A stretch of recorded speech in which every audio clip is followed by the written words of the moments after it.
In this problem, I need to verify that the following trigonometric equation is an identity. If it says verify that it is an identity, it means it's true. You have to prove it.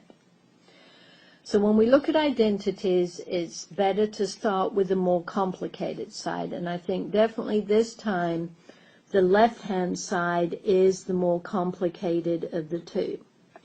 So I'm going to write it out, 1 over 1 plus cosine x minus 1 divided by 1 minus cosine x.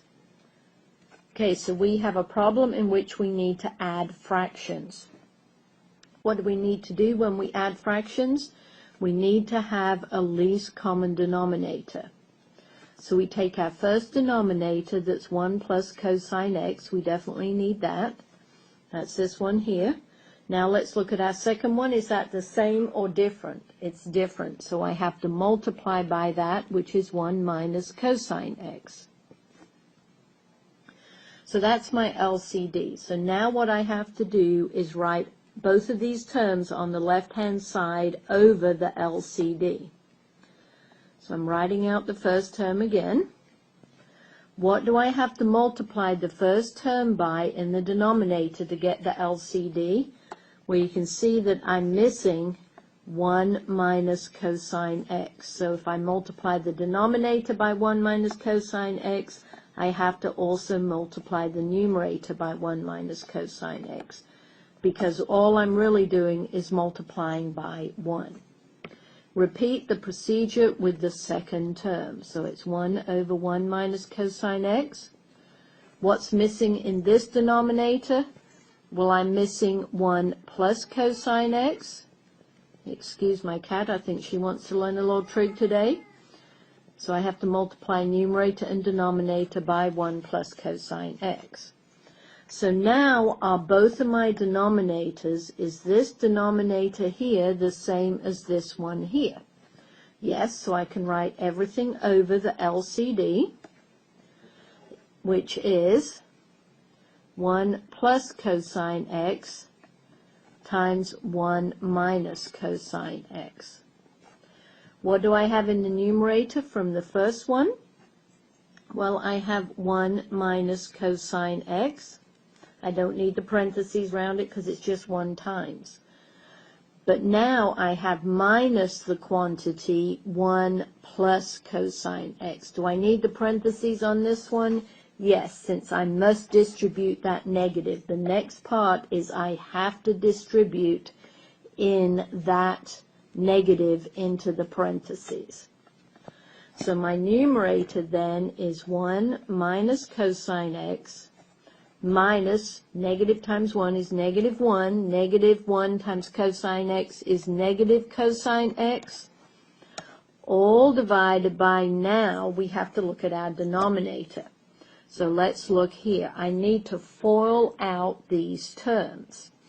So I'm going to get first term, 1, outer, minus cosine x. Please excuse my cat. Inner, she's a little unhappy at the moment because I'm not taking any notice of her. So inner is plus cosine x, last term is minus cosine squared x. So let's look at the numerator. I have 1 minus 1, so that's going to add up to 0. And what else do I have left in the numerator? It's minus 2 cosine x. My denominator, this term, minus cosine x and plus cosine x, add up to 0, so I get 1 minus cosine squared x in the denominator. I'm running out of room, so I'm going to pause. Okay, so this is where I got to on the previous page. This is where I got to on my left-hand side. So I was working on the left-hand side, and I proved it equaled this. And this is what I'm trying to prove it equals. So at least the negative 2 looks promising. They both have a negative 2. But what I need to do is, let's see where we want to go. what do we want? We're not meant to work on both sides at the same time, but if you figure out where you're trying to go, then you keep working on the left-hand side to get there. So what I really want is negative 2 over 1 times, remember, cotangent of x is cosine x over sine x, multiplied by cosecant x. So I'm working on this. Cosecant of x is 1 over sine x. So what I need to have in the numerator is negative 2 cosine x. That's exactly what I've got here. And what do I need in the denominator? Sine x times sine x, which is sine squared x. Well, I don't have that, but now you should remember, Pythagorean identity. Sine squared x plus cosine squared x equals 1. So if I subtract cosine squared x from both sides, I now know that sine squared x equals 1 minus cosine squared x. So now I can continue to work on my left-hand side, leave the numerator alone, we're very happy with that, divided by, remember, 1 minus cosine squared x is equal to sine squared x. And now all I have to do is go basically from this step to, that step there.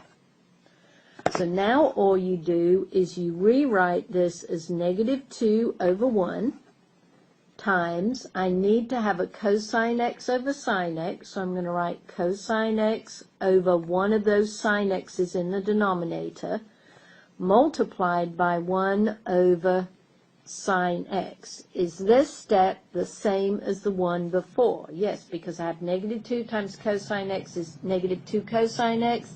The denominator becomes sine squared x. So now what does this equal? It's negative 2 cosine x over sine x is cotangent of x. 1 over sine x is cosecant of x. And does that equal the right-hand side? Yes, it equals what we're trying to prove, so we are done. We have proved this identity.